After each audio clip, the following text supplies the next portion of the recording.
Another day, another EUDR related update. Now bear with me, I know regulatory chat can be a minefield and confusing at the best of times, but I have done my best to simplify what is going on. You may have seen yesterday that on Retreading Business, we published an analysis of the ETRMA's response to the latest FAQ and Delegated Act on EUDR that was brought forward by the European Union on April the 15th.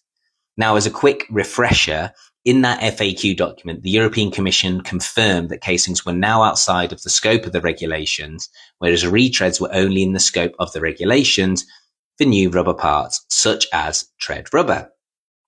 So, in its response, the ETRMA did welcome the clarifications and the development, but they felt that more needed to be done with the FAQs since they were not legally binding, and in their view, the Delegated Act did not explicitly codify the exclusion of the casing component of retreaded tyres, which the FAQs alone currently clarify.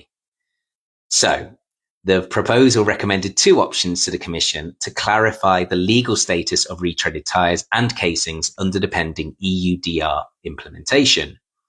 Now, let's start with option one. This option is preferred by the ETRMA as it proposed excluding retreaded and used tyres from the regulation, thus shifting the burden onto the tyre treads, which according to the ETRMA would reduce the administrative workload on retreaders, but it would also result in the enforcing body for each member state only needing to regulate the tread rubber rather than tracing it all the way back to its origin. Option two now. Option two proposed transposing the FAQ text directly into the Delegated Act, which would provide legal clarity in the eyes of the ETRMA. However, this option is not the preferred solution for the ETRMA, as it would not resolve the aforementioned problems.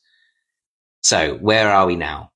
If no further action is taken, the retreading sector will essentially be operating in an option two environment, but without the legal clarity and the potential for inconsistent interpretation across EU territories.